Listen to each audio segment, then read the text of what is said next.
Welcome to our channel, $1 Million Made Easy. On this channel, I have developed spreadsheets to help people, both the young adult who's first starting out, the middle-aged person who's maybe trying to do some catch-up investing, and finally, number three, the retiree who wants to know how much he can safely withdraw and have his money last. In other words, I've developed this channel to try to help most everyone. I'm not a financial advisor, but I love numbers. I love to create spreadsheets. I love to show people what they might have in the future. I've got over 600 videos that I've produced in the last 6 months or so. Please feel free to check them all out. Please subscribe and like and share this channel. Here's the question we're dealing with in this video. Is it possible to average a 10% return over the next 35 years? Now, nobody knows the future, but what we do on this channel is we use the data for the S&P 500 for the last 100 years, the actual returns. So we have 100 years worth of data. We can project ahead what similar returns might do in the future for you based on what's happened for last 100 years. So what we want to do, I've got this spreadsheet. We're going to run numbers here, and we're just going to run, I'm just going to say somebody can save $350 a month for the next 35 years. We're just going to see where they might be in the next 35 years based on what's happening for the last 100 years. And this is the column we're going to be looking at.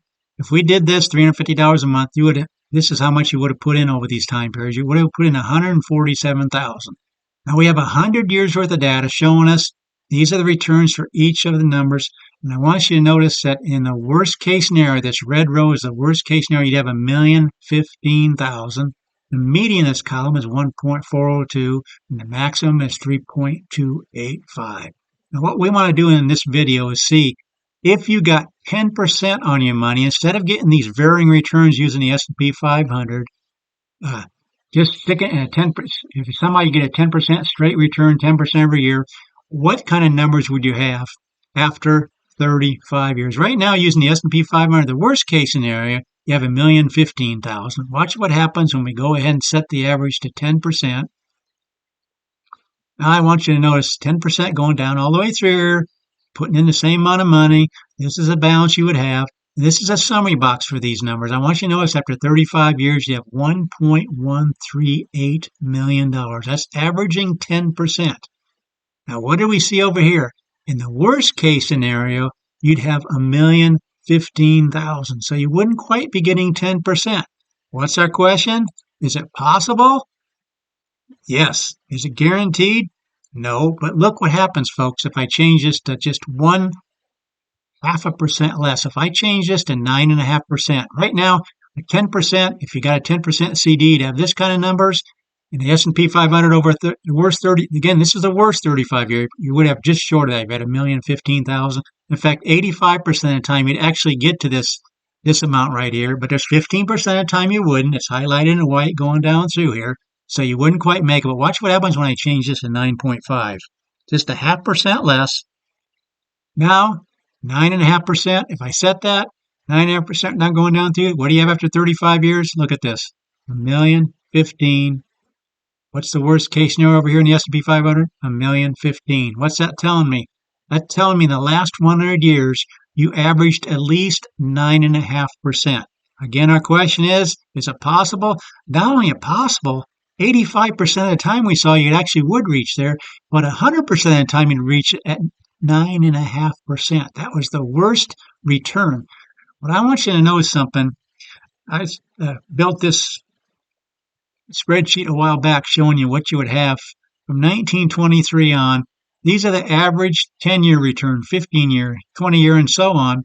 And what we saw that the longer you can stay in there, the better the averages are for staying in it. That's when the compounding effect takes place. The reds, again, is the worst case scenario. Over a 35-year period, the worst case scenario you'd have is 11.15. The median is 12.65, and this is 15.01. Notice what I've done is highlighted every time the average is above 11%. Of course, the shorter the time period, there's times you don't average. In fact, the worst case scenario, you only got 0.67 for that whole decade. But the farther you can go out here, look at the returns. Now, does that raise a red flag? Wait a minute, that's not what you just showed in the numbers. Notice what it says there, 11.15%. And yet I just ran the numbers. It says that's the worst thing that happened in the last 100 years, but watch what happens We ran it at 9.5%.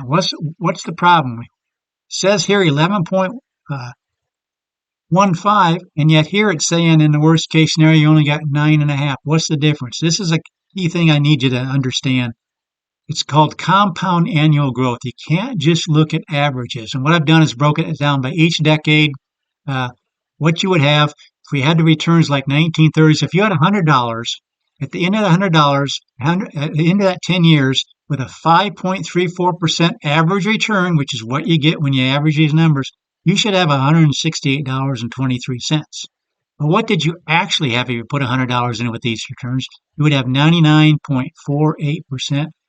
Compound annual growth is what you actually return, a theoretical return. To get to this number, you only got a negative 0.07% return. You didn't even get your money back from that $100, even though the average said you would. So everybody goes by averages, but you have to really be careful. Why? What is going on here?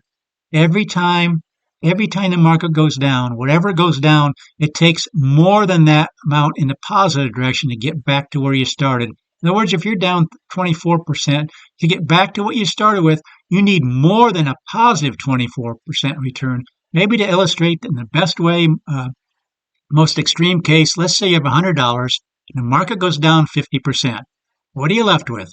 You're left with $50. Half of what you started with. You had a 50% drop. So you would think if you had a 50% gain the next year, you would have you would have it back up to $100. But no, you only have it back up to $75. If you have a 50% drop, it takes more than that. In fact, in this case, it takes double that amount to get back to what you started with.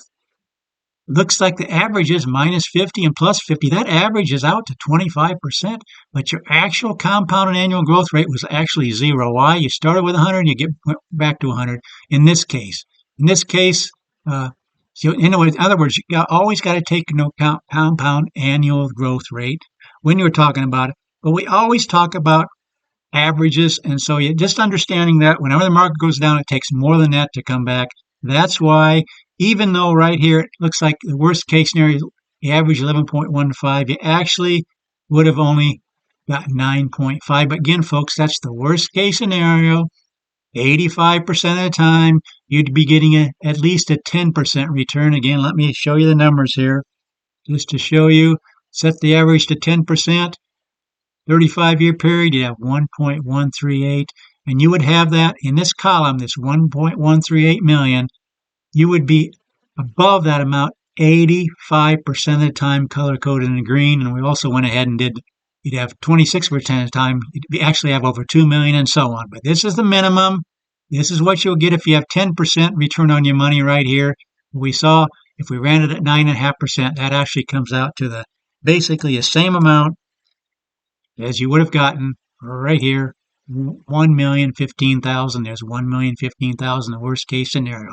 So, folks, in the last 100 years, is it possible to average 10% over the next 35 years? Not only possible, it's very probable. 85% of the time you'd actually do it, but 100% of the time you'd actually be getting 9.5% on return on your money. So that's what I want to do, is share this on this video today, just to show you that yes, it is very possible. Not only possible, it's very probable. Again, that's using 100 years worth of data, looking at the worst case scenario, and you would be getting this kind of return. Actual return, the compounded annual growth rate of what you'd actually be getting is right here, and it shows you right there. Again, that's what we do on this channel. We love doing it. Please consider subscribing. Please share this channel with others. Let people know about this channel. Let them know that we run numbers for people. We create all kinds of different spreadsheets, and we bring out different financial information that you really need to know. In this case, where we're just looking, is it possible to get this? Not only possible, but very probable, based on 100 years worth of data. Thanks for watching.